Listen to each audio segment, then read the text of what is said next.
I think the biggest challenge is making progress within the means, the financial means that we have. The city is pretty constrained under its budgetary system, which is controlled by the state law.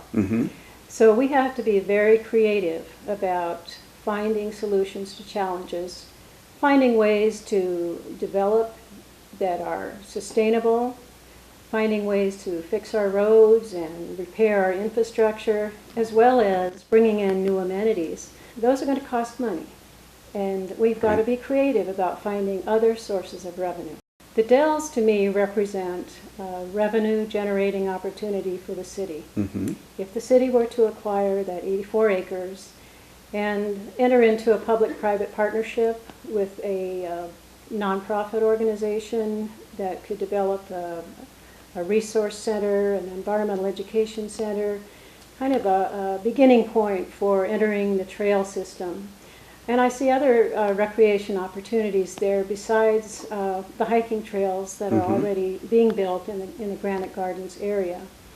I would very much like to see accessible paths for people in wheelchairs and in walkers.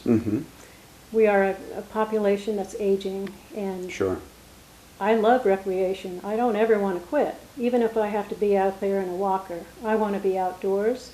I want to hear the birds, I want to see the leaves grow on the trees, and I want to see the water in the creek in the spring.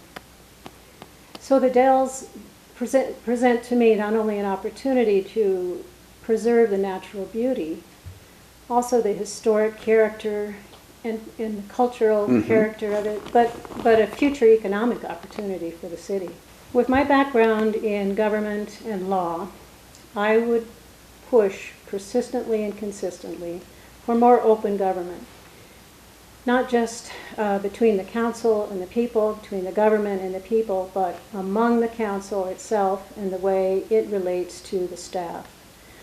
Right now, my understanding is that even members of the council have limited access to information that is available at staff level, is in the process of development, and it would be very good to know what the thinking is of the staff before they actually make their final PowerPoint presentation and then ask the council to vote at the same meeting on the issue.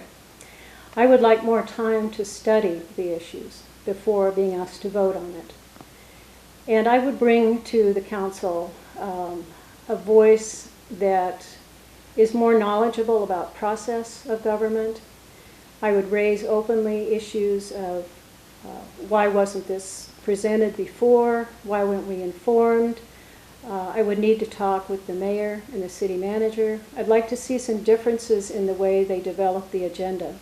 I know this is dictated by city charter, but there are opportunities for communication to improve between individual council members and the mayor and the city manager.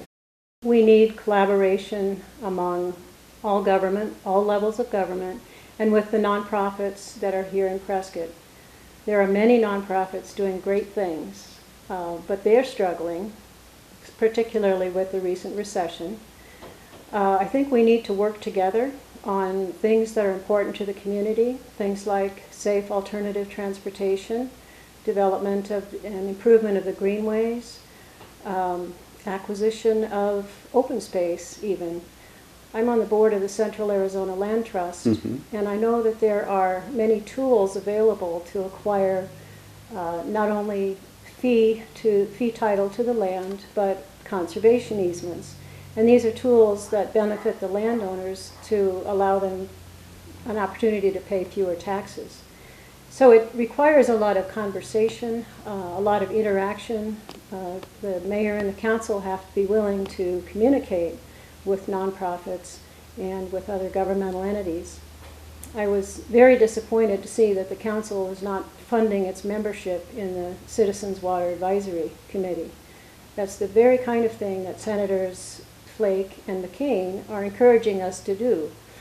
Water is one area where we're going to have to collaborate because Chino Valley, Prescott Valley, the tribe, Prescott, we're all in the same AMA. We all share the same water. We need to look to other ways of capturing the water that we have in our own area.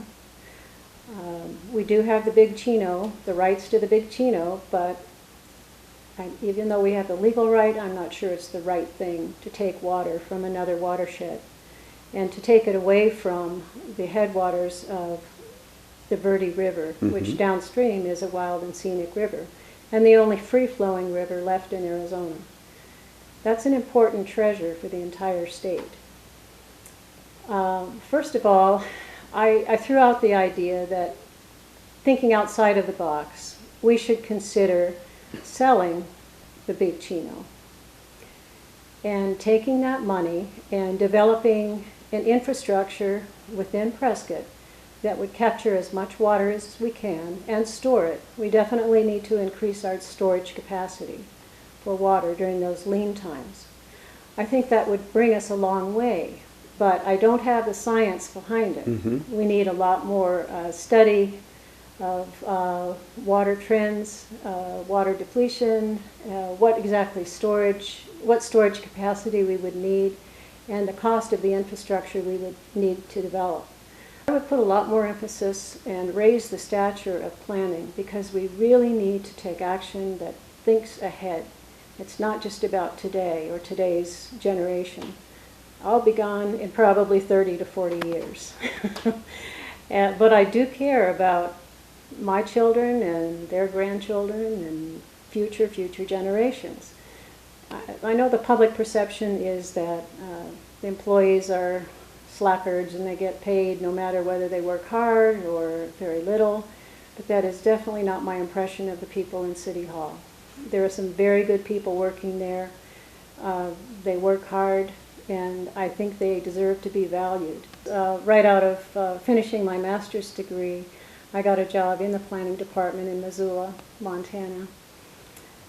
And Missoula and Flagstaff are similar to Prescott in that they are evolving western cities. And I've seen both of them grow from dirt road towns into cities that provide beautiful amenities for people who live there and for the tourists who come. That's the kind of vision I have for Prescott.